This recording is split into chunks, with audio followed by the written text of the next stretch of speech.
श्री मद्भगवद गीता अध्याय 13 श्लोक 34। इस अध्याय का अंतिम श्लोक है संबंध। अब भगवान क्षेत्र और क्षेत्रज्ञ के विभाग को जानने का फल बताते हुए प्रकरण का उपसंहार करते हैं। क्षेत्र क्षेत्रज्ञोरेव मंतरम ज्ञान चक्षुषा भूत प्रकृति मोक्षम च ये विदुरयान्ति ते परम।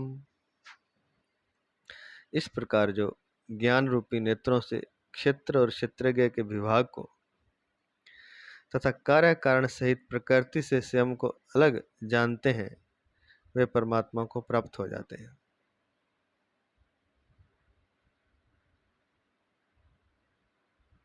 इस प्रकार जो ज्ञान रूपी नेत्रों से क्षेत्र और क्षेत्रज्ञ के विभाग को तथा कार्य कारण सहित प्रकृति से स्वयं को अलग जानते हैं, वे परमात्मा को प्राप्त हो जाते हैं। व्याख्या करने जा रहे हैं। प्रातः स्मरणीय, प्रातः वंदनीय, परम पूजनीय भगवत तत्व प्रेम तत्व प्राप्त महापुरुष पूज्य महाराज श्री स्वामी राम सुखदास जी महाराज जी, उनके ग्रंथ साधक संजीवनी से महाराज जी के पावन चरणों में अनंत दंडवत नमन करते हुए महाराज जी के आशीर्वाद से व्याख्या शुरू करते हैं।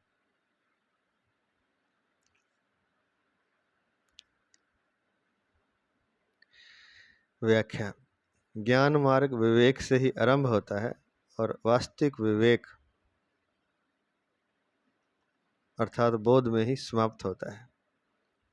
वास्तविक विवेक होने पर प्रकृति से सर्वथा संबंध विच्छेद होकर स्वतः सिद्ध परमात्मा की प्राप्ति हो जाती है। इसी बात को यहाँ बताया गया है। ये ब्रैकेट में था। अब है व्याख्या। क्षेत्र क्षेत्रज्ञोरेव मंत्रम ज्ञान चक्षुषा। सत असत, नित्य अनित्य, क्षेत्र क्षेत्रज्ञ को अलग अलग जानने का नाम ज्ञान चक्षु अर्थात विवेक है। यह क्षेत्र विकारी है, कभी एक रूप नहीं रहता, यह प्रतिक्षण परिवर्तित होता रहता है।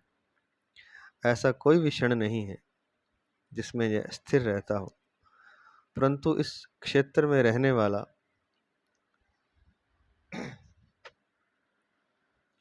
इसको जानने वाला क्षेत्रज्ञ सदा एक रूप रहता है। क्षेत्रज्ञ में परिवर्तन ना हुआ है, ना होगा और ना होना संभव ही है। इस तरह जानना, अनुभव करना ही ज्ञान चक्षु से क्षेत्र क्षेत्रज्ञ के विभाग को जानना है। भूत प्रकृति मोक्षम चा ये विदुरयान्ति ते परम। वास्तविक विवेक अर्थात बोध होने पर भूत और प्रकृति से अर्थात प्रकृति के कार्य मात्र से तथा प्रकृति से संबंध विच्छेद हो जाता है।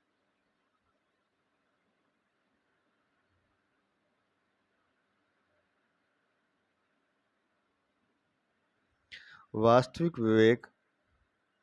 विवेक अर्थात बोध होने पर भूत और प्रकृति से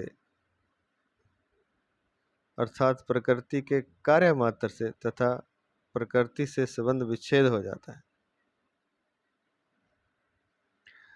प्रकृति से सर्वथा संबंध विच्छेद होने पर अर्थात प्रकृति से अपने अलगाव का ठीक अनुभव होने पर साधक परमात्म तत्व को प्राप्त हो जाता है। भगवान ने पहले अव्यक्त की उपासना करने वालों को अपनी प्राप्ति बताई थी। ते प्राप्नुवन्ति मामेव 12:4। उसी बात को इस अध्याय के 18वें श्लोक में मद्भावायोपपद्यते पद से, 23वें श्लोक में न सा भूयो भी जायते पदों से, और यहाँ यान्ति ते परम पदों से कहा है।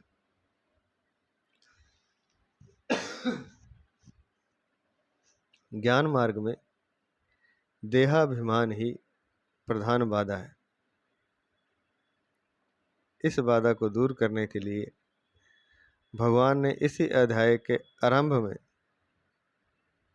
इदम शरीरम पदों से शरीर अर्थात क्षेत्र से अपनी अर्थात क्षेत्रज्ञ की पृथकता का अनुभव करने के लिए कहा।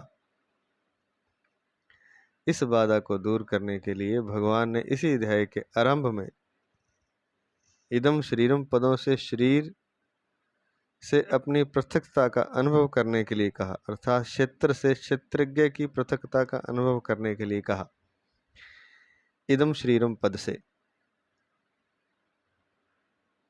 और दूसरे श्लोक में क्षेत्र क्षेत्रज्ञोर ज्ञानम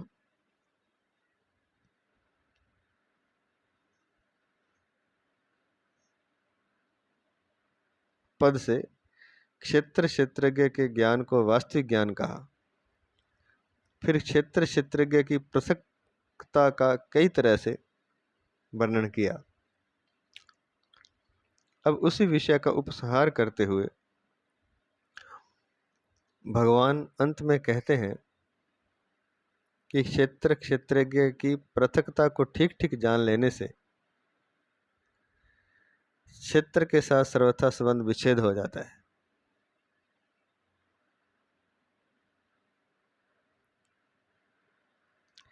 क्षेत्र क्षेत्रज्ञ की पृथकता को ठीक ठीक जान लेने से क्षेत्र के साथ सर्वथा संबंध विच्छेद हो जाता है। क्षेत्र ने ही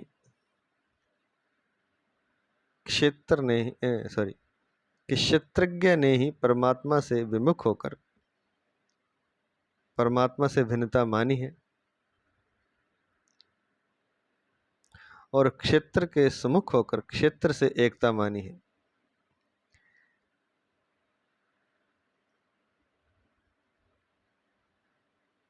इसलिए परमात्मा से एकता और क्षेत्र से सर्वथा भिन्नता दोनों बातों को कहना आवश्यक हो गया। अतः भगवान ने इसी अध्याय के दूसरे श्लोक में क्षेत्रज्ञम चापी माम विद्धि पदों से क्षेत्रज्ञ की परमात्मा से एकता बताई, और यहाँ क्षेत्र की समष्टि संसार से एकता बता रहे हैं।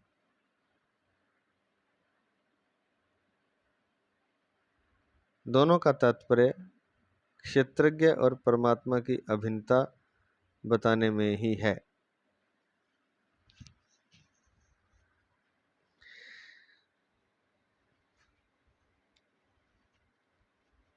जैसे किसी मकान में चारों ओर अंधेरा है, कोई कह देता है कि मकान में प्रेत रहते हैं,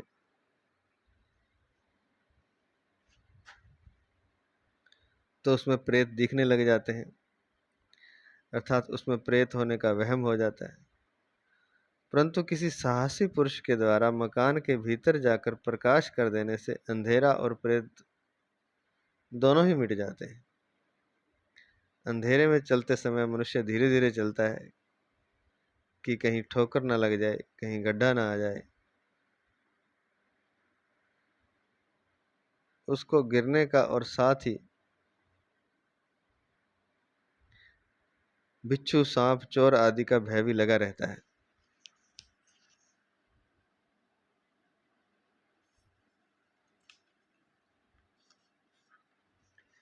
परंतु प्रकाश होते ही ये सब भय मिट जाते हैं।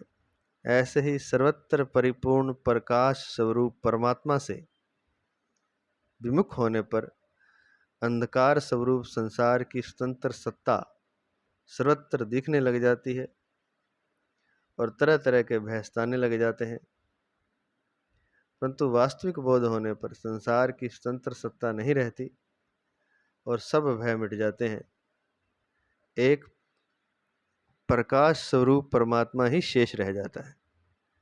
अंधेरे को मिटाने के लिए तो प्रकाश को लाना पड़ता है,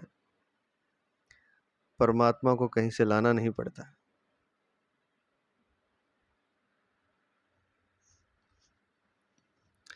अंधेरे को मिटाने के लिए तो प्रकाश को लाना पड़ता है, परमात्मा को कहीं से लाना नहीं पड़ता। वह तो सब देश काल वस्तु व्यक्ति परिस्थिति आदि में ज्यों का त्यों परिपूर्ण है। इसलिए संसार से सर्वथा संबंध विच्छेद होने पर उसका अनुभव अपने आप हो जाता है।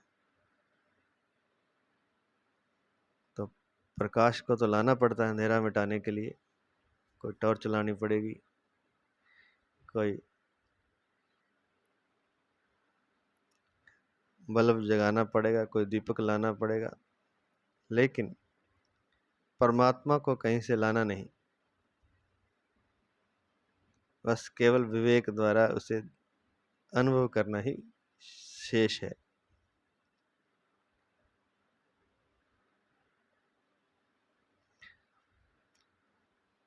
इसलिए संसार से सर्वथा संबंध विच्छेद होने पर उसका अनुभव अपने आप हो जाता है, क्योंकि परमात्मा सब देश काल वस्तु व्यक्ति परिस्थिति आदि में ज्यों का त्यों परिपूर्ण है। परिशिष्ट भाव क्षेत्र और क्षेत्रज्ञ के विभाग का ज्ञान विवेक कहलाता है।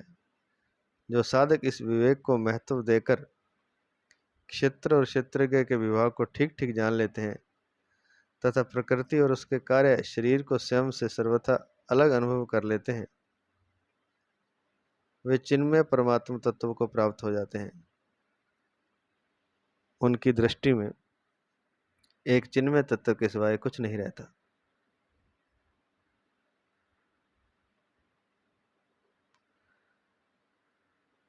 पुनः से सुन लें, जो साधक विवेक को महत्व देकर क्षेत्र और क्षेत्रज्ञ के विभाग को ठीक ठीक जान लेते हैं तथा प्रकृति और उसके कार्य शरीर को स्वयं से सर्वथा अलग अनुभव कर लेते हैं,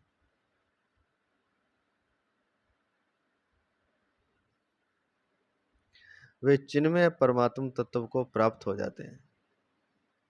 उनकी दृष्टि में एक चिन्मय तत्व के सिवाय कुछ नहीं रहता। यह बहुत बड़ी बात है। भगवान ने मद्भावायो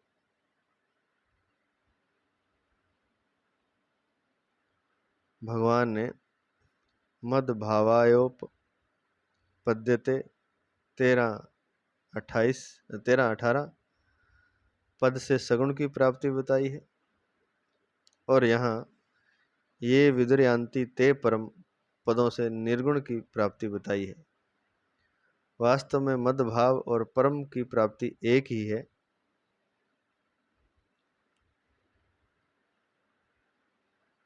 गीता 8वें अध्याय का 21वां और 14वें अध्याय का 27वां श्लोक।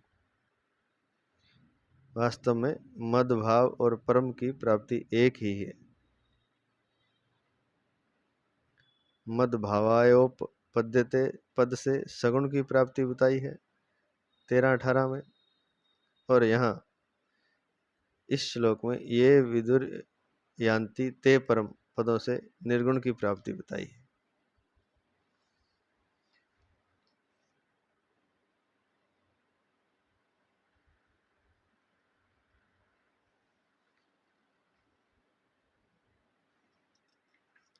अर्थात जो अपने को अलग जानते हैं वे परमात्मा को प्राप्त हो जाते हैं।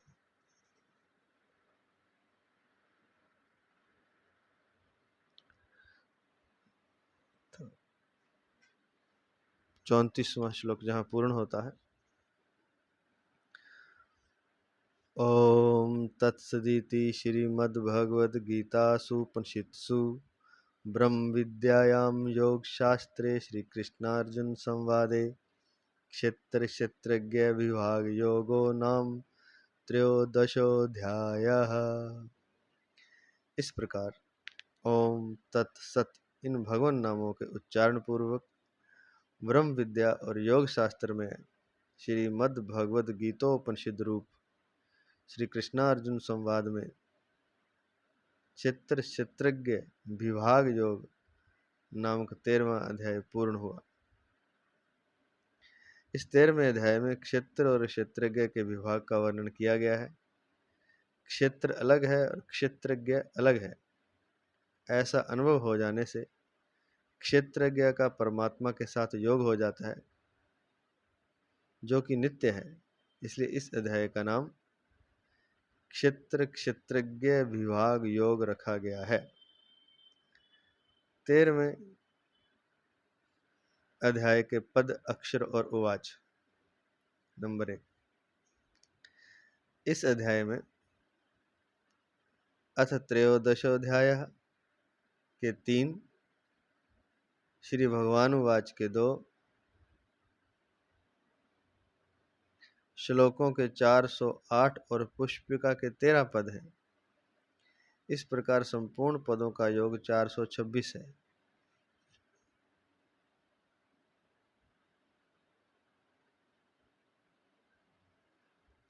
नंबर 2, इस अध्याय में अथ त्रयोदशो अध्याय के 8, श्री भगवानुवाच के 7, श्लोकों के 1088 और पुष्पिका के 52 अक्षर हैं। इस प्रकार संपूर्ण अक्षरों का योग 1155 है।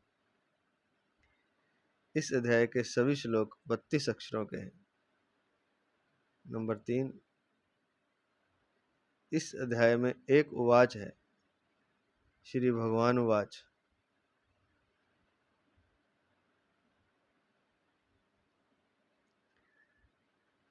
तेरहवें अध्याय में प्रयुक्त छंद। इस अध्याय के 34 श्लोकों में से पहले श्लोक के प्रथम चरण में तथा 18वें श्लोक के तृतीय चरण में मगण प्रयुक्त होने से माँ विपुला, 17वें श्लोक के तृतीय चरण में तथा 31वें श्लोक के प्रथम चरण में रगण प्रयुक्त होने से रा विपुला और 23वें श्लोक के प्रथम चरण में नगण प्रयुक्त होने से ना विपुला संज्ञा वाले छंद हैं। शेष 29 श्लोक ठीक पथ्य वक्त्र अनुष्टुप छंद के लक्षणों से युक्त है। तो 13वां अध्याय और अंतिम श्लोक 34वां यहाँ पूर्ण होता है। ओम तत्सदिति श्रीमद्भगवद्गीतासु उपनिषत्सु ब्रह्म विद्यायां योग शास्त्रे श्रीकृष्णार्जुन संवादे क्षेत्र क्षेत्रज्ञ विभाग योगो नाम त्रयोदशोऽध्यायः। आज इतना ही। जय श्री कृष्ण, जय श्री कृष्ण, जय श्री कृष्ण।